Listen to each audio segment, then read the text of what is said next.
Happy New Year! Happy New Year, everybody. Happy New Year, grandmas. 2017 was the best year of my life. In this video, I'm gonna go over 5 big wins that I had in 2017. And what exactly made 2017 so good for me was a lot of travel, getting out of my comfort zone, and not really caring what other people think. My first big win of 2017 was definitely traveling in Japan. It was a country I had never thought twice about ever visiting. Rachel has been there, she loves the country, she invited me. I in turn got my thoughts going, wanted to turn it into a cycling tour experience because they give us 90-day visas. Bicycle, bicycle. Bicycle. The country's so expensive, so it just made perfect sense for me to try to turn it into a cycle tour. I've done cycle tours before, but I've never been out of the country, and especially a non-English speaking country, and I saw this as a perfect opportunity to try to capitalize on an epic adventure. Knowing Cody was in Australia, I invited him. I spent 10 days with Rachel. We traveled not by bicycle, and then I spent over 50 days with Cody traveling Japan by bicycle. Over there, I think that's where we're gonna sleep tonight. That is awesome.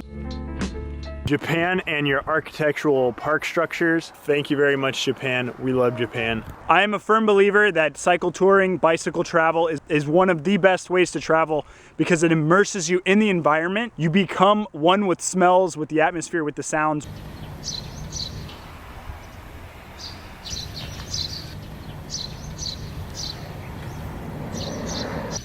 Rather than just being confined to hotels, taxis, trains, and whatnot. That's my personal view. I know it's not for everybody. I know Cody will agree with me on this, and it was one heck of an adventure, life-changing for both of us. While we were in Japan, we started daily vlogging, which also kind of piggybacks onto the big #1 of 2017, which was the daily vlog. Along with the Japan adventures, it brought me into the world of vlogging. Daily vlogging. It improved my communication skills, my creative expressivity. It developed a discipline inside my body I never had before. And then I created over 210 daily vlogs updated without missing a day. The daily video content creation had such a positive impact on me. People that have watched my videos, family members, have got to get to know me through the videos, which is amazing. And it overall was just a fantastic experience. Japan, daily vlogging, cycling, we were on like any natural high you could get. It was there, and it was almost every single day when we were in Japan. And now I can go back and watch those videos and relive that adventure, which I actually did last night. I binged on about 3 or 4 videos from the Japan adventure vlogs. If you haven't already checked out the Japan adventure vlogs, I'll put a link up to the Japan playlist up there. It is amazing, it was life-changing, and I highly recommend the country or bicycle touring to anyone that wants a big life change. And my second big win of 2017 kind of piggybacks off of Japan, and that was when I was in Japan, I proposed to Rachel. So now we are going to be getting married in 2018, early 2018, January 2018. A lot of my friends see me as a free spirit, my family, no one can believe that I'm actually getting married. It's a pretty big step for me commitment-wise. The anxiety, the stress of proposing, the stress of engagement dinners, and then the stress of the wedding is going to be soon over. So that was a big life-changing event, which was a big win for 2017. Of course, she said yes. There was no ring involved. It was just cherry blossoms at a Tokyo park with actual like swans swimming in the lake. Quite beautiful. She said it was picture perfect for her regardless of the rings. And I actually have it on film. I didn't ever post it in a vlog because that was kind of like our time, not really vlog time, but I do have it. I hope everyone enjoyed that video clip that's never been seen before. Completely different topic. My third big win for 2017 was to attack my student loan with gazelle intensity. When I got back from Japan, I was so thankful to be able to speak English, live in this country, all of the opportunities that I've taken for granted and all throughout my life. Every time I get off of a bike tour, I realize this, and even more so in Japan, just made me thankful for how easy we have it here with our commerce and business laws and tax laws and infrastructure and our consumerism. Actually, we take our own consumerism for granted because that trickles down into garage sales and thrift stores. And I was taking all of that intensity that I had from Japan and I wanted to do something productive with it. And I also got on a Dave Ramsey kick, and I decided to try to pay off my student loans within 12 months. So I started with $66 $6,000 of debt from going to pharmacy school, which I don't regret at all. It was a 100%, 1,000%, 5,000% value on my money to get the degree that I have, the 7 years that I spent. But I want to get rid of the loan. I've already paid $10,000 in interest. I owe more than I borrowed, and I just wanted to attack it with the gazelle intensity. I started doing 2 payments a month, kind of got off the wagon to 1 payment a month again, but I would focus my money and my energy going towards the student loans rather than putting it into investments or spending it on consumer items for the most part. And I've gotten down to a little bit over $24,000 as of today. 2 of the payments were over $10,000, and if you haven't seen the loan payoff playlist, I will also put a link to that on the top. You're more than welcome to check it out. A lot of people have told me that it's motivating for their own debts, consumer debt, mortgage debt, or their own loan debts themselves, seeing somebody else try to pay it off early. I've never really set financial goals, and this wasn't really a gaining goal, it was a paying goal. I see the power in goal setting and public accountability, and I definitely am going to have it paid off before July of 2018. A completely different from all the other big wins is the 4th win of 2017, and that is I played a part in putting on a seminar. We did the Green Room seminar this year. It's something I had never even imagined doing, being part of an event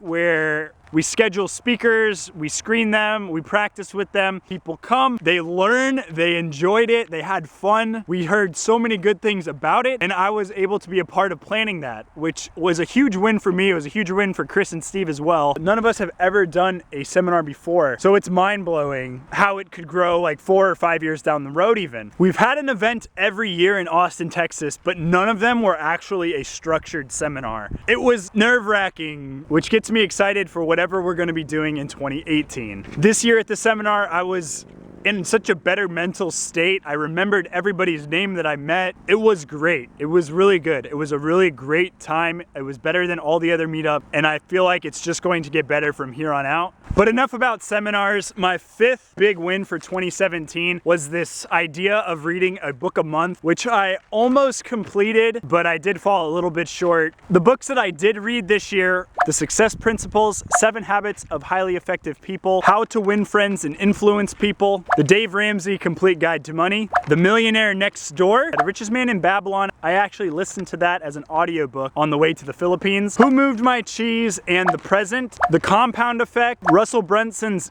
.com Secrets, Russell Brunson's Expert Secrets, and my December book, which I fell short, was The Way of the Seal.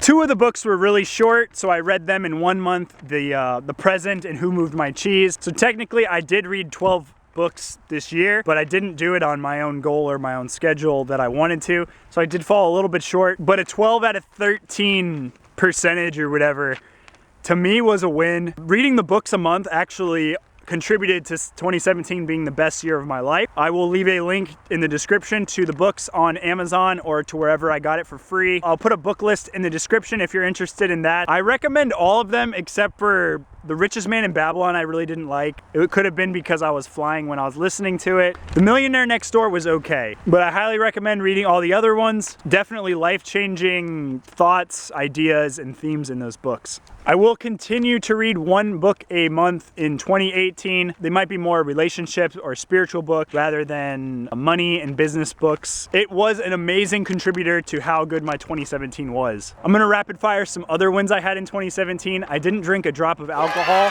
which was an exercise of self-discipline. I was able to get a 1 rep max of bench press at 225 pounds. Couldn't do that now if I tried, but I did get it then in Thailand. My car knowledge has exploded working on Kia the Ticking Time Bomb. I got to say goodbye to Grandpa, and I currently have 4 times as many nieces and nephews as I did in the beginning of 2017. I'm probably forgetting a ton of things that happened in 2017. I'm sure I could talk for hours about my 2017 because it was so good, but I'm not going to bore you guys with that. I would like to know if anyone out there had their own big wins for 2017. You should be able to at least think of one big win of 2017 that was for you. Let me know in the comments. I would love to celebrate that big win with you. And if you had 5 big wins, let me know about them. Thanks everybody for watching. If you haven't already, give this video a thumbs up. And if you have any encouraging comments, even if you don't have any big wins, I would love to hear them. I hope everyone has an amazing kickoff of 2018. 2019. Big, hopefully better changes in my life, and I hope that everyone is always improving and growing, learning the 7th habit of highly effective people. And I will talk to you guys in the next video. Bye. Oh yeah, and I have been talking to the Rally Roots about doing kickball, and I think we're gonna do it late January, around the 27th, like on the weekend. It's a Saturday. We haven't really talked about it publicly, but I think we should be able to get a kickball game where we all get together in the morning while the weather's still beautiful in Florida and have an amazing game of reseller kickball. Thanks again for watching. I'll talk to you guys later.